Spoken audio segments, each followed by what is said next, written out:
Hello friends, स्वागत है हमारे YouTube channel science is a good servant but a bad master में। और आज हम एक्सपेरिमेंट परफॉर्म करने वाले हैं स्टीफन्स लॉ का। जो स्टीफन्स लॉ हमारा होता है is equal to alpha T की पावर 4 होता है। यानी कि अगर सिंपल भाषा में बोलें, किसी जो रेडिएशन इक्वल टू होता है टी की पावर 4, यानी कि टेम्परेचर अगर हम किसी भी ऑब्जेक्ट का हम टेम्परेचर दुगना कर दें तो जो हमारा रेडिएशन है वो 16 गुना बढ़ जाएगा। हमारा जो स्टीफन्स लॉ के अकॉर्डिंग है E is equal to alpha T की पावर 4, यानी कि T is equal to 2T कर दें तो radiation E is equal to 16E हमारा हो जाएगा। यहाँ से हमें पता चलता है। अगर हम इसके बात करें एक्सपेरिमेंट की तो हम यहाँ से देखेंगे कि जो हमारा एक्सपेरिमेंट है, जो स्टीफन्स लॉ एक्सपेरिमेंट है E is equal to alpha T की पावर 4, यानी कि E is direct proportionally T की पावर 4। अब टी की पावर 4 का मतलब अगर if T is equal to 2T कर दें तो जो हमारा यहाँ पे हो जाएगा 16T, यानी कि जो हमारा रेडिएशन है 16 गुना बढ़ जाएगा। यहाँ से जो प्रूफ होता है जो हमारा रेडिएशन है वो 16 टाइम्स हमारा क्या होगा, इंक्रीज़ हो जाएगा। और यही लॉ हमारा जो स्टीफन्स लॉ है, इस एक्सपेरिमेंट को हम प्रूफ करने वाले हैं by electrical method. Electrical method में हमने क्या किया, एक सेटअप बनाया है जिसमें हमने एक वोल्ट मीटर और एक मिली एम्पियर मीटर और एक हमने बल्ब लिया है जो जिसके अंदर टंगस्टन का फिलामेंट लगा हुआ है जो हीट होता है, और हीट होने की वजह से टेम्परेचर आपका ग्लो करेगा, मतलब बढ़ेगा और घटेगा। तो हम सबसे पहले इसके कनेक्शन करने वाले हैं। तो कनेक्शन के लिए हमें जो आपका बैटरी होता है, जो वोल्ट मीटर होता है, वो हमेशा पैरेलल में जोड़ा जाता है। तो पैरेलल में हमने इसको जोड़ दिया। पैरेलल में हमें पॉजिटिव पॉइंट पॉजिटिव के साथ और इसका जो नेगेटिव पॉइंट है, यहाँ का जो नेगेटिव पॉइंट है इसका नेगेटिव के साथ, ठीक है। और जो हमारा एम्पियर मीटर है हमेशा सीरीज में जोड़ा जाता है, तो हमने इसको एक टर्मिनल को नेगेटिव टर्मिनल को नेगेटिव के साथ और पॉजिटिव टर्मिनल को पॉजिटिव के साथ ये जोड़ दिया। अभी हमारा सर्किट ओपन है यहाँ पे, तो उसको हम क्लोज करने के लिए एक एक्स्ट्रा वायर लेंगे। तो उससे हम इसका क्या करते, इसकी कनेक्टिविटी यहाँ से हम इसकी बना देंगे। तो अब हमारे कनेक्शन चेक करने के लिए देखेंगे तो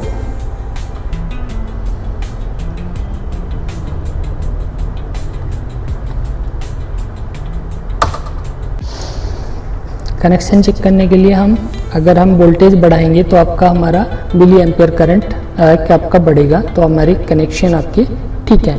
तो ये हमारा कनेक्शन चेक हो गया। अब हम एक कंडीशन लेते हैं जो RG हमारी कंडीशन होती है, जस्ट ग्लोइंग कंडीशन। उस पर हीट हमारा क्या होता है, फिलामेंट हीट होना शुरू होता है। तो जो हमारा सराउंडिंग टेम्परेचर है R0 तो सेम रहता है, और जो हीटिंग टेम्परेचर है वो यहाँ से हम कैलकुलेट करेंगे RT/R0। तो अब उसके लिए हम RG एक निकालने के लिए हम एक कंडीशन को लेंगे जहाँ पे जो हमारा फिलामेंट है जस्ट ग्लो करना स्टार्ट कर दे। ये हमारा जस्ट ग्लो की कंडीशन पे हम उसका रीडिंग लेंगे। तो वहाँ पे 3 रीडिंग लेंगे, मतलब हो सकता है एक रीडिंग पे गलत आए, दूसरा, तो उसकी हम एवरेज वैल्यू निकालेंगे। तो average value just near Y लेंगे हम। तो नियर वाई कंडीशन में हम लेंगे उसका जो वोल्टेज है हमारा। तो वोल्टेज लेने के लिए हमें करना होगा उसका, यहाँ पे देखिएगा ये जस्ट आपका यहाँ पे ग्लो होना स्टार्ट हो गया। यहाँ पे एक पॉइंट दिख रहा है रेड वाला नीचे वाला, तो यहाँ पर ग्लो कंडीशन स्टार्ट हो गई है। तो हम इसको जल्दी जल्दी बढ़ा देंगे तो उसकी हम रीडिंग्स मतलब ले पाएंगे। तो अब हमारा यहाँ पे देखिए जस्ट पूरा ग्लो हो सकता है। अब हम इसको 12 एम्पियर तक 12 तक लेके जाएंगे। 15 तक हम इसको लेके गए हैं, तो 15 तक हमने इसको कर लिया, फास्ट फॉरवर्ड कर दिया। तो रीडिंग्स आप ले सकते हैं जितना भी चाहें, मतलब 1 ampere, 1 volt, 3 volt, 4 volt, 5 volt, जैसे जैसे आप चाहें तो वो ले लेंगे। वीडियो बड़ा ना हो इसलिए हमने इसको फास्ट फॉरवर्ड किया है। की साइड चलिए चलते हैं रीडिंग की side. List count, volt meter का लिस्ट काउंट निकालने के लिए आपको देखना होगा 0 से 5 के बीच में नंबर ऑफ डिवीजन 10 है, तो एक डिवीजन का वैल्यू 0.5 वोल्ट हो जाता है। और यहाँ पे अगर आप एमीटर को देखेंगे तो ये मिली एम्पियर में है, तो 0 से 20 के बीच में नंबर ऑफ डिवीजन 10 है, तो आप एक डिवीजन का वैल्यू 2 मिली एम्पियर हो जाता है। अब हम बात करते हैं, एक फॉर्मूला होता है R naught is equal to R G by 3.9। इसको हम यूज करते हैं जो टंगस्टन फिलामेंट के लिए। जो हमारा ये बल्ब है इसमें टंगस्टन फिलामेंट लगा हुआ है। जैसे जैसे हम इसमें करंट की सप्लाई बढ़ाते हैं इसका टेम्परेचर बढ़ता है, यानी कि ग्लो होने लगता है।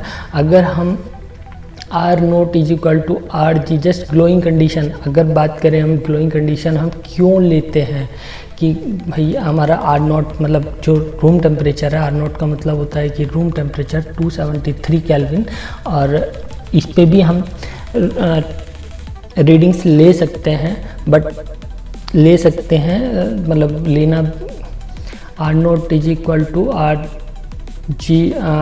जी बाई 3.9 ये फार्मूला होता है। R naught is equal to जो रूम टेम्परेचर होता है तो उसका जो टंगस्टन फिलामेंट का, और R G means just glow condition, यानी कि जब ग्लो करता है हमारा बल्ब तो 800 केल्विन के आसपास में इसका टेम्परेचर हो जाता है।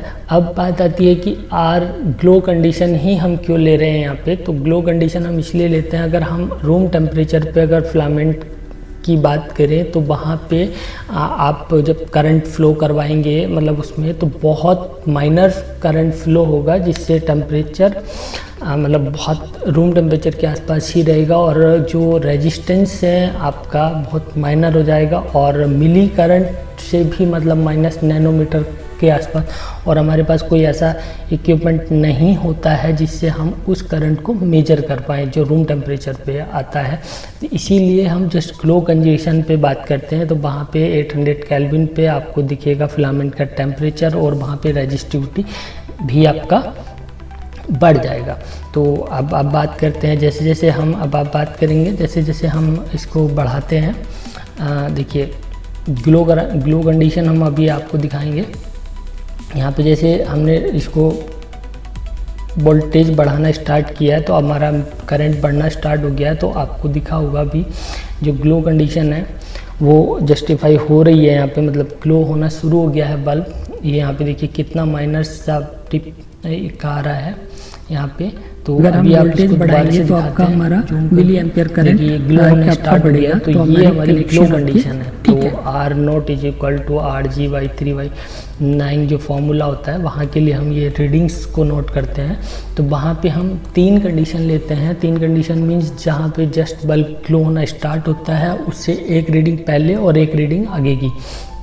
कोई भी 3 रीडिंग्स ले सकते हैं एवरेज निकालने के लिए, जस्ट कि भाई थोड़ा सा जो परसेंटेज एरर आता है वो कम रहे हमारे इसमें। पूरा कंप्लीट तो नेगलेक्ट नहीं कर सकते, तो कम रहे।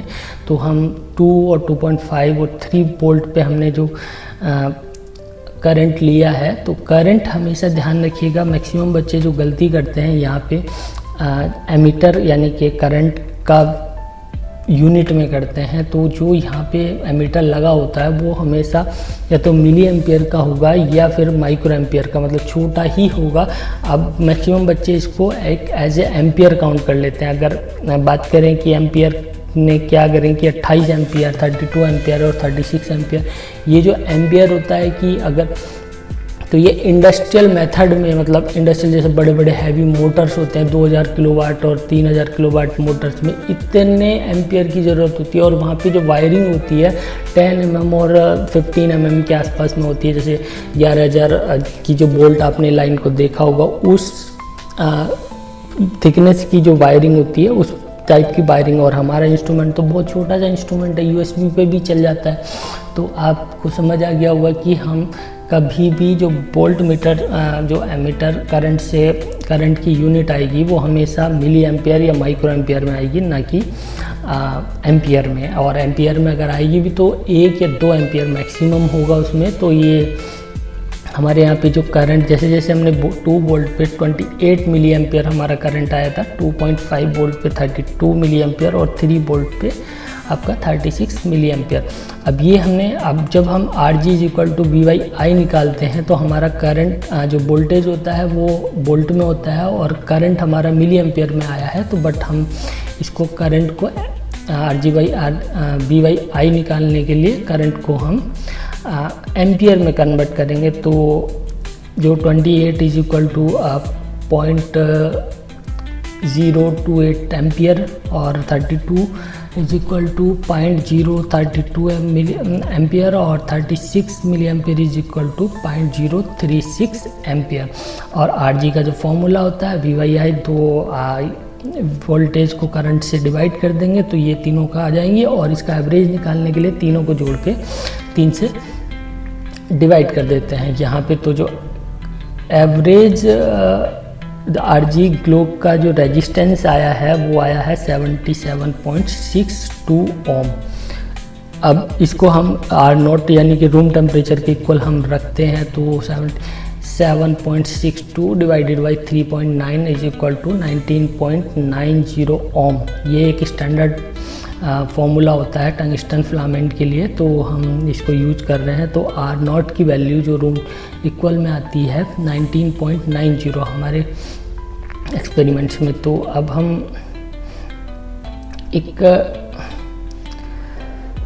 यहाँ पे हमें एक टेबल गिवन होता है, जैसे मतलब वो हमने ऑलरेडी मतलब टाइम ज़्यादा ना बढ़े तो इसलिए हमने इसलिए डायरेक्ट हमने उससे टेबल जो मैनुअल होता है उसमें एक टेबल दिया होता है कि RT/R0 वर्सेस T।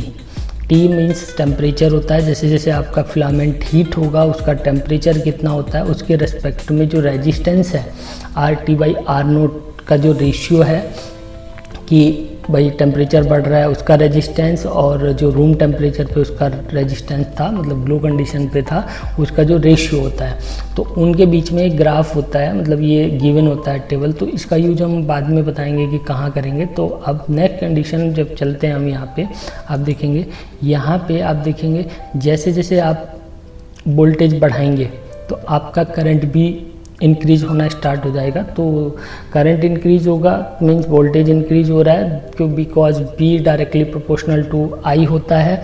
अब जैसे जैसे हमारा वोल्टेज बढ़ेगा वैसे वैसे आपका हमारा मिली एम्पियर यहाँ से जो जस्ट ग्लो कंडीशन है उसके बाद में हम रीडिंग्स लेना स्टार्ट कर देंगे। तो कि वोल्टेज बढ़ाते जाएंगे, आप जो उसके रेस्पेक्ट में करंट आएगा मिली एम्पियर में तो वो आप नोट करते जाएंगे। जैसे हमने 3 पे अपना ग्लो कंडीशन लिया था तो 36 मिली एम्पियर आया था, उसके बाद में नेक्स्ट रीडिंग हमने 4.5 पे लिया है तो 44 मिली एम्पियर, नेक्स्ट 50.5 पे लिया है वोल्ट पे लिया है तो 48। तो ऐसे करके हम सारी रीडिंग्स यानी कि 15 पे लिया है तो 92 मिली एम्पियर हमारा यहाँ पे आप सारे ले लेंगे। तो आप जैसे जैसे हम यहाँ पे लेते जाएंगे मतलब वोल्टेज बढ़ाते जाएंगे तो एक आपकी मिली एम्पियर करंट बढ़ता जाएगा, जैसे कि अभी आप यहाँ पे ये देख रहे हैं कि हम करंट बढ़ा रहे हैं और यही वैल्यू हमने यहाँ पे नोट करके नीचे टेबल में बना दिया है। और हम वहाँ पे अगर एक्सपेरिमेंट परफॉर्म करते हुए ये आपका यहाँ पे वैल्यू आई है हमारी, तो आप देख सकते हैं यहाँ पे। अब ये हमारा कंडीशन आ गया है। तो अब एक टेबल आता है जो हमें वहाँ पे मैनुअल्स में मिलता है कि वोल्टेज और करंट के बीच में हम एक ग्राफ प्लॉट करते हैं। तो जो आप देख रहे होंगे तो पोटेंशियल हमने लिया था 3, 4.5 और 5.3 यानी कि 15 वोल्ट तक, और जो मिली एम्पियर करंट हमारा इसके रेस्पेक्ट में आया था वो ये था। अब करंट हमारा मिली एम्पियर में आया था तो हम इसको डायरेक्टली कन्वर्ट करेंगे एम्पियर में, तो ये हमारा एम्पियर कन्वर्जन है। तो RT जो होगा VI होगा, यानी कि जो V और अपॉन I होगा तो इसकी डिवाइडेड RT हम यहाँ से निकाल लेंगे कि भाई हमारा जो भी करंट होगा इसकी मल्टीप्लाई इसके साथ में करके, तो ये जो कंडीशन आएगा। और दूसरा जो हमारा यहाँ पे है RT/R0 जो हमारा रेशियो है RT/R0 का रेशियो, R0 की वैल्यू हम लेंगे 19.90, RT हमारा ये इसमें दिया ही हुआ है ये, तो सबको डिवाइड करके यहाँ पे ये टेबल बना लेंगे। अब बात आती है टेम्परेचर की। तो टेम्परेचर हमारा अभी जो हमने पीछे टेबल दिखाया था तो उसमें टेम्परेचर दिया हुआ है ये सारा का सारा यहाँ पे ये ऐसे, और उसके रेस्पेक्ट में टेम्परेचर अभी दिखाएंगे आपको। ये वाला जो देखिए आप यहाँ पे टेम्परेचर का दिया हुआ है और RT/R0 का वैल्यू दिया हुआ है। ये टेबल हमें एक स्टैंडर्ड टेबल के रूप में मिल जाता है। तो आप देखेंगे तो कि जब 1 ओम रेजिस्टेंस होता है तो 0 डिग्री सेंटीग्रेड और 100 डिग्री पे 1.53 ओम रेजिस्टेंस। तो जैसे जैसे आपका रेजिस्टेंस बढ़ रहा है आपका टेम्परेचर भी इंक्रीज हो रहा है। अब हमने टेम्परेचर लिया है 3 वोल्ट, 3 वोल्ट और 4.5 वोल्ट और 5.5 वोल्ट। इसमें तो ये वैल्यू है नहीं हमारे, जो हमने दिया है कि इसके रेस्पेक्ट में हम कितना टेम्परेचर हम ले रहे हैं। जब ग्राफ प्लॉट करेंगे तो उसके लिए हम कितना टेम्परेचर ले रहे हैं। तो अब हम उससे जैसे 4.5 की वैल्यू अगर हमें निकालना है या 3 की वैल्यू निकालना है तो इसमें टेबल में नहीं दिया है। तो आप एक सबसे ईजीएस्ट मेथड होता है, इन दोनों के बीच में ग्राफ प्लॉट कर दीजिए, ये वाला और इसके बीच में टेम्परेचर वर्सेस RT/R0 के बीच में हमने एक ग्राफ प्लॉट कर दिया है। तो उससे अब हम कोई सा भी वैल्यू, जैसे अगर हमें मान लो 4.5 की वैल्यू चाहिए तो यहाँ पे कुछ स्टैंडर्ड वैल्यू आई होगी, तो 4.5 पे जाके स्केल रखेंगे और यहाँ पे आपका जो भी होगा टेम्परेचर हमें मिल जाएगा। फिर जैसे 5.5 की बात करें तो इसमें है नहीं अभी हमारा, तो 5.64 के आसपास है। तो 5.5 की वैल्यू निकालें तो यहाँ कहीं आएगी। तो यहाँ के आसपास में आप देखेंगे, यहाँ से कोई यहाँ टेम्परेचर इसके आसपास में ये कुछ आएगा। तो हम ये ग्राफ प्लॉट कर देते हैं, तो उससे हम ये आप वैल्यू निकाल सकते हैं। तो हमने देखा ये टेम्परेचर हमने वहाँ से ले लिया RT/R0 के रेस्पेक्ट में, पीछे जो भी टेबल था उसके रेस्पेक्ट में। और अभी हमारा जो आया है ये टेम्परेचर वो सेंटीग्रेड में आया है। और हमें जो log base 10 T versus log base 10 P के बीच में ग्राफ प्लॉट करते हैं, वहाँ पे टेम्परेचर हम हमेशा केल्विन में लेते हैं। तो हमने इस टेम्परेचर को केल्विन में कन्वर्ट कर लिया है। तो 565 प्लस 20 273 ऐड करेंगे तो आपका ये सारा टेबल बन जाए, मतलब ये कॉलम बन जाएगा, टेबल बन जाएगा। अब जो हमारा टेम्परेचर भी आ गया है और पावर निकालने के लिए हम V को और I की मल्टीप्लाई कर देंगे तो ये हमारी वाट में आ जाएगी। और अब हमारा log में जब हम इसको लेते हैं तो हम log 10 यहाँ से लेंगे। अभी log 10 हमारा मतलब टेम्परेचर का log हम यहाँ से ले लेंगे और जो पावर्स आई है उसका हमने log ले लिया है। तो log हमेशा माइनस, मैक्सिमम बच्चे बोलते हैं कि माइनस में नहीं आता है, ऐसा कुछ नहीं है कि आपका जो भी log है, मतलब log P की वैल्यू माइनस से प्लस भी आ सकती है, माइनस में भी आ सकती है, ऐसा कुछ नहीं है। बस हमेशा ध्यान रखिएगा इंक्रीजिंग ऑर्डर में आना चाहिए कि जैसे जैसे आपका रेजिस्टेंस, क्योंकि P = I है, P = V × I होता है। जैसे मतलब वोल्टेज बढ़ेगा, करंट बढ़ेगा तो आपकी पावर्स भी क्या है उसके रिस्पेक्ट में हमेशा इंक्रीजिंग ऑर्डर में ही आएगा। अब बात करते हैं जो स्लोप निकालने की। तो log T base 10 versus log P का हम एक ग्राफ प्लॉट करते हैं, इन दोनों के बीच में स्लोप निकालते हैं जो मेथड होता है। और उसमें y = mx + c वाला जो फॉर्मूला होता है उससे स्लोप की वैल्यू निकालेंगे। तो स्लोप के लिए हमें कोई भी जैसे हमने एक स्ट्रेट लाइन के आसपास में ये प्लॉट्स आते हैं यहाँ पे, तो उसमें एक लीनियर फिट कर लिया है। अगर आप इसको ही ग्राफ को हम प्लॉट करें ग्राफ पेपर पे तो एक यहाँ पे, तो उसमें एक कॉन्सेप्ट लगता है कि जितने भी मैक्सिमम नंबर ऑफ पॉइंट हैं उस पे आप लाइन ड्रॉ करेंगे, मतलब स्ट्रेट लाइन ड्रॉ कर देंगे। तो ये हमने सॉफ्टवेयर के थ्रू किया था। तो आपको ग्राफ पेपर पे जाके log 10 की वैल्यू और log P की वैल्यू प्लॉट करनी है और वहाँ से आपका कोई भी y2 और y1 चूज कर लेना है वहाँ पे और x2 x1 उसके रेस्पेक्ट में ले लेना है। तो स्लोप का वैल्यू हमारा यहाँ से देखिए आप प्लस में आ गया है। अब मैक्सिमम बच्चे बोलते हैं कि माइनस में नहीं आना चाहिए, तो या टीचर बोलते हैं, तो ऐसा कुछ नहीं है। तो आपका स्लोप हमेशा पॉजिटिव ही आएगा।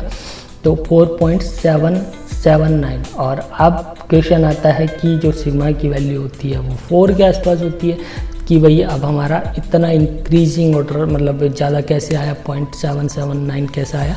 ये एक्सेप्टेबल है बिकॉज जब आप एरर कैलकुलेशन की बात करें तो टेम्परेचर का तो हम यहाँ पे कोई मेजरमेंट या हमारे पास कोई इंस्ट्रूमेंट है नहीं जिसका हम लिस्ट का वो मतलब उससे हम ये निकालें कि उसका परसेंटेज एरर के डायरेक्ट हमने यूज किया है, तो उसका हम नहीं लेते हैं क्योंकि हमने डायरेक्ट उसका स्टैंडर्ड वैल्यू यूज किया है जो उसमें दिया हुआ है, तो हम मान के चलते हैं कि वो सही होगा, तो उसमें कोई एरर नहीं होगा, तो उसका वैल्यू हमारा नेगलेक्ट कर दिया जाता है। और जो हमारा वोल्टेज और आई का अगर हम बात करें तो उनका परसेंटेज एरर हम कैलकुलेट करते हैं। तो एरर जो परसेंटेज एरर का फॉर्मूला होता है least count multiply by 100 divided by observed value. Observed value या टिपिकल वैल्यू भी इसको बोलते हैं ऑब्जर्व्ड वैल्यू को। तो ऑब्जर्व्ड वैल्यू वो होती है जितनी रीडिंग्स हमने ली हैं उसका एवरेज। मतलब हमने जैसे अभी यहाँ पे वोल्टेज हमने 10 वोल्टेज पे हमने काम किया था, 3 से 15 वोल्ट तक के बीच में हमने 10 वोल्टेज लिए थे, तो उसका जो एवरेज आया है हमारा वो ऑब्जर्व्ड वैल्यू होगा 9.25। और जो एमीटर का हमने लिया था तो उसमें भी 10 वैल्यू ली थी हमने, तो उसका 66.8 एम्पियर। अगर परसेंटेज एरर निकालें तो लिस्ट काउंट वर्सेस जो ऑब्जर्व्ड वैल्यू हमने यहाँ पे डाला तो 5.40%, और जो इसका एमीटर का लिस्ट काउंट आया था 2.994%, और टोटल जो परसेंटेज एरर आएगा हमारा 8 पॉइंट, दोनों को ऐड कर देंगे 8.394। और ये अब आप देखेंगे तो इतने परसेंट हमारे इसमें एरर आता है। अगर बात करें तो एरर की तो 78%, मतलब इसमें आ जाता है 8.394। अगर हम इसमें देखें कि ये एरर इतना आया क्यों है हमारे इसमें तो आप देखेंगे कि जो लो टेम्परेचर है, हम यहाँ पे अगर लो टेम्परेचर पे आपकी जो लॉग पी की वैल्यू है वो माइनस में आई है, -0.965। और अगर हम लिस्ट काउंट की बात करें तो 0.5 होता है, और मिली एम्पियर की एमीटर का लिस्ट काउंट की बात करें 2 मिली एम्पियर होता है। तो आप देख रहे हैं यहाँ पे माइनस में आ रहा है, तो इसलिए सबसे ज़्यादा चांस है कि यहाँ पे इतना एरर आ सकता है, क्योंकि लिस्ट काउंट ही हमारा 0.5 वोल्ट है और जो मिली एम्पियर का है 2 मिली एम्पियर है, और हमारा जो पावर्स आई है वो माइनस में आई है 0.96। मीन्स इसको आप जब इसमें आप उससे लिस्ट काउंट मतलब वोल्ट मीटर से हम मेजर ही नहीं कर सकते, क्योंकि लिस्ट काउंट ही 0.5 है, पहले नंबर पे 0.5 मिली एम्पियर और ये माइनस में है 0.967। तो आप इसे ऑब्जर्व करके मेजर नहीं कर सकते, तो वो आपका उसमें ऐड होके आता है। तो इस वजह से हमारा जो भी 4 के बाद में 0.779 आया है वो इस वजह से आया है कि लो टेम्परेचर पे आपका जैसे जैसे अब लो टेम्परेचर है उस पर हमारा पावर्स की वैल्यू बहुत कम है, और लिस्ट काउंट हमारा 0.5 है, और जो पावर्स की वैल्यू आई है बहुत कम आई है लिस्ट काउंट से। अगर इस वजह से हमारा जो इतना एरर इसमें आया है, तो हमारा जो पीक ये एक्सिमाई वैल्यू आई है 4.779, यानी कि जो स्टीफन्स लॉ होता है हमारा P = C × T⁴, तो हमारा अराउंड T⁴ हमारा जस्टिफाई हो चुका है, मीन्स एक्सपेरिमेंट प्रूव हो चुका है। तो मिलते हैं हम किसी नेक्स्ट एक्सपेरिमेंट्स में, और तब तक के लिए bye and thank you for watching this video. And अगर आप नेक्स्ट वीक आपको ये वीडियो या एक्सपेरिमेंट्स पसंद आया हो तो हमारे इस पे इंजीनियरिंग के स्टूडेंट्स के लिए ये वीडियोस हम इंजीनियरिंग के पर्पज़ से बनाते हैं फ्री ऑफ कॉस्ट।